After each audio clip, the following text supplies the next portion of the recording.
Like many people, I enjoy getting lost in the plot of a well crafted movie. Movies create the opportunity for viewers to leave their own reality for 90 or so minutes and step into the reality that the director and actors have developed for us. When we purchase a movie ticket or queue up a movie from a streaming service, we are putting aside our individual cares and allowing the reality before our eyes to completely consume us. Unbeknownst to us, even though we know that it is just a fantasy, we expect to relate in some way to the movie that we watch. It's a bit of a weird inner desire, but it's there nonetheless. And as I sat in the reclining seat of my local theater twice this past week watching Inside Out 2, I not only felt myself slipping into the storyline, but I saw myself on the screen in the beautifully complex character of anxiety. That orange, frazzled hair, in everything character eloquently embodied and represented me and everything that goes on in my mind on a daily basis. At almost 38 years old, I am unequivocally saying that anxiety is me and I am anxiety. And frankly, I feel exhausted and relieved with that truth. It is not my intent to give any spoilers here, as I truly desire for others to see this movie and come to their own conclusions about the movie. Yet I cannot deny that I stepped into this theater without having seen Inside Out and walked away feeling as though this entire movie was created with me in mind. How arrogant, yet authentic of me. I am a Christian woman, born and reared in the church, and I am a licensed minister in my local church, yet I wrestle on a daily basis with who will lead my day, joy or anxiety.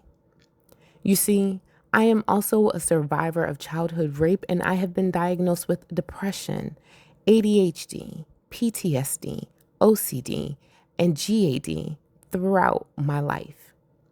As I rise with the start of each new day, I thank God for life and health and utter a prayer to Him. A silent piece of that prayer is that joy will be at the helm of my emotions headquarters for that day. Much like in the movie, joy rises to the occasion and works harder to steer the Michelle ship. However, also like the movie, a situation happens or a thought pops in that anxiety feels she is best able to handle, and she slowly yet swiftly eases joy out of the leadership position.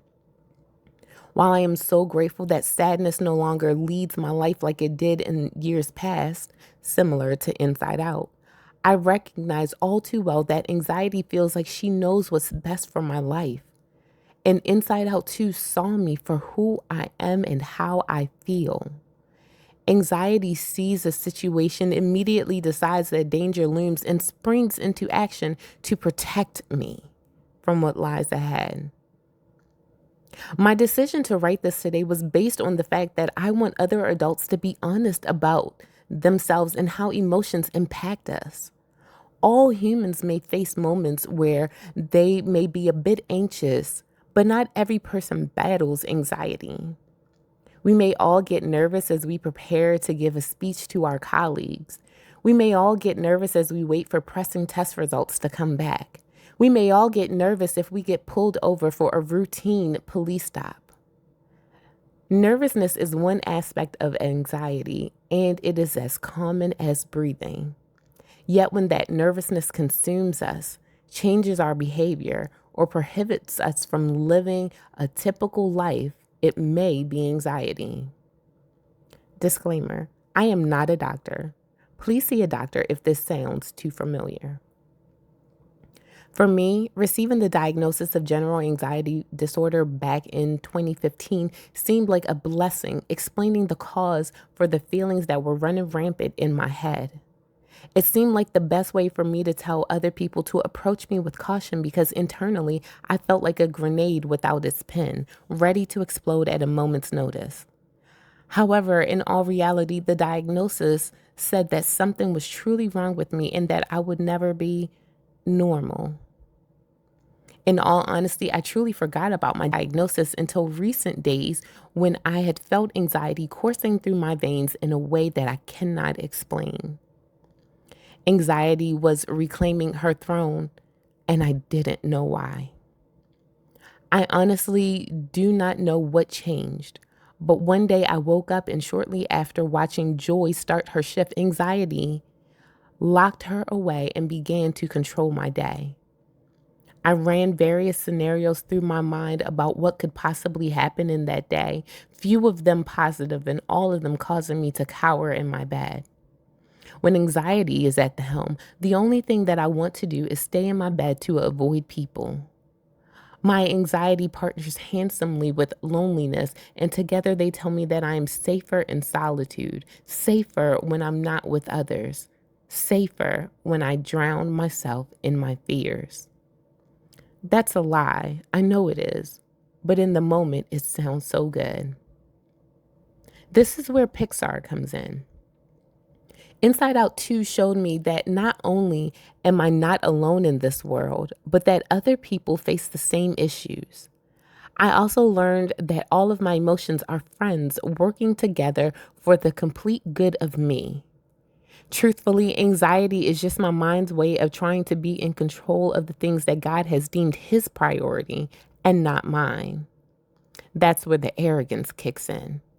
Anxiety has me thinking that I know what's better for my life, more so than my father who created me. Imagine a child telling a parent that they know more than the parent, or a viewer telling a director that they know a movie plot better. That's what anxiety causes me to think, that I can handle this better than God. Sounds much like the folly of Eve in Genesis chapter 3.